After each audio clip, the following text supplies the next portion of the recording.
Olá amigos, amiguinhas, que Deus abençoe a todos e que Jesus, com seu amor e sua luz, nos fortaleça a cada amanhecer com o espírito de sabedoria. Que a paz de Jesus nos envolva. Para o nosso Evangelho Dominical, Evangelho de Jesus segundo o Espiritismo, vamos lá no capítulo 10. Capítulo 10, bem-aventurados os que são misericordiosos. E a gente vai no item 9 e 10. O argueiro e a trave no olho. Item 9. Como é que vedes um argueiro no olho do vosso irmão, quando não vedes uma trave no vosso olho? Ou, como é que dizeis ao vosso irmão, deixa-me tirar um argueiro do teu olho, vós que tendes no vosso uma trave? Hipócritas, tirai primeiro a trave do vosso olho, e depois então vede como podereis tirar o argueiro do olho do vosso irmão. Isso está lá em Mateus, capítulo 7, nos versículos 3 a 5. Então, o que Jesus quis dizer quando disse: como é que vedes um argueiro no olho do vosso irmão, quando não vedes uma trave no vosso olho? Ele nos ensinou que antes de criticar os defeitos e as faltas cometidas por nosso próximo, devemos examinar nossa própria conduta, fazendo uma severa crítica do nosso modo de proceder. É para dentro de nós mesmos que devemos voltar nossa atenção no sentido de conhecer o nosso íntimo. É assim corrigir os defeitos e imperfeições. O que mais nos ensina Jesus quando diz: primeiro devemos retirar a trave de nosso olho para que possamos tirar o argueiro do olho do nosso irmão? Jesus nos mostra que se ainda encontramos dificuldade para nos livrar de nossos defeitos e vícios, que constitui, lógico, a trave no nosso olho, não devemos, consequentemente, ser rigorosos ao exigir dos outros que superem as suas próprias fraquezas. Devido à nossa imperfeição, nos é muito difícil superar as fraquezas e vícios. Lembremos-nos de que com o nosso irmão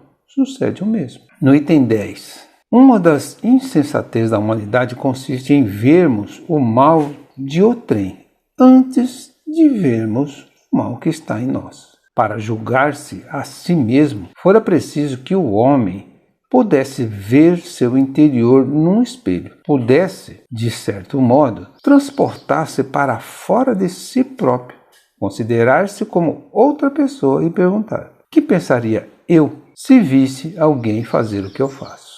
Incontestavelmente, é o orgulho que induz o homem a dissimular para si mesmo os seus defeitos, tanto morais quanto físicos. Semelhante insensatez é essencialmente contrária à caridade, porquanto a verdadeira caridade é modesta, simples e indulgente. Caridade orgulhosa é um contrassenso, visto que esses dois sentimentos se neutralizam um ao outro. Com efeito, como poderá um homem bastante presunçoso para acreditar na importância da sua personalidade e na supremacia das suas qualidades possuir, ao mesmo tempo, abnegação bastante para fazer ressaltar em outrem o bem que o eclipsaria, em vez do mal que o exalçaria? Então, como a gente vai poder ver no outro o bem se a gente não sabe ver o bem em nós mesmos? Por isso mesmo,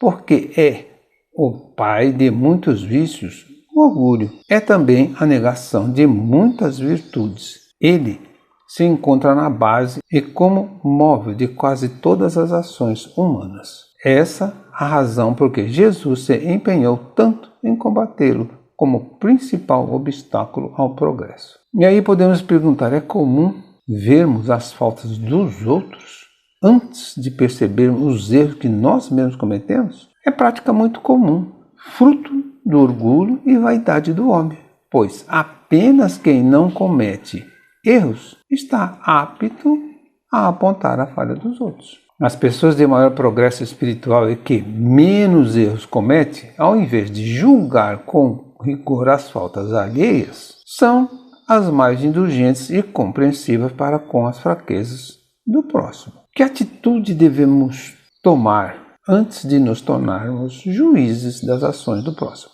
Devemos tentar perceber o nosso íntimo como se fosse uma imagem projetada num espelho, como se estivesse examinando uma outra pessoa, e refletir se temos autoridade moral para reprová-la ou se merecemos críticas mais duras. Se antes de criticarmos as ações alheias fizermos nosso antijulgamento, percebemos que, tal como nós, o nosso irmão precisa mais de auxílio do que de censura. Antes de criticar os outros, perguntemos a nós mesmos: quem pensaria eu se visse alguém fazer o que eu faço? Qual a principal causa que impede ao homem julgar a si próprio antes que os outros? O orgulho, que o induz a dissimular para si mesmo seus defeitos, tanto morais quanto físicos, e a reconhecer-se sempre superior aos outros. A humildade é a chave que abre ao homem o entendimento de si próprio e o reconhecimento das suas próprias fraquezas,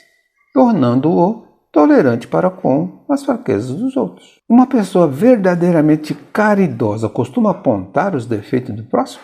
Não. Apontar as faltas do próximo é a atitude avessa à caridade, pois esta tem como principal característica a indulgência do homem para com seus irmãos. A caridade é sempre humilde. A caridade orgulhosa é um contrassenso, visto que esses dois sentimentos se neutralizam um ao outro. Por que é difícil ao homem reconhecer e valorizar as qualidades alheias? Porque o orgulho e a vaidade tornam-no presunçoso a ponto de atribuir importância exagerada à própria personalidade e acreditar na supremacia das suas qualidades. Como poderá o vaidoso ressaltar em outrem o bem que o eclipsaria em vez do mal que a exalçaria? Qual o principal empecilho para o progresso do espírito? De que modo devemos combatê-lo? O orgulho, por ser o pai de todos os vícios e a negação de muitas virtudes, devemos combatê-lo através da humildade, que nos faz reconhecer as próprias faltas, e da prática cotidiana da indulgência e da caridade. Quanto mais reconhecemos nossas próprias faltas, tanto mais indulgentes seremos para com os outros. Encerramos aqui mais uma parte do capítulo 10. Bem-aventurados os que são misericordiosos. Um bom domingo a todos e que Jesus nos abençoe.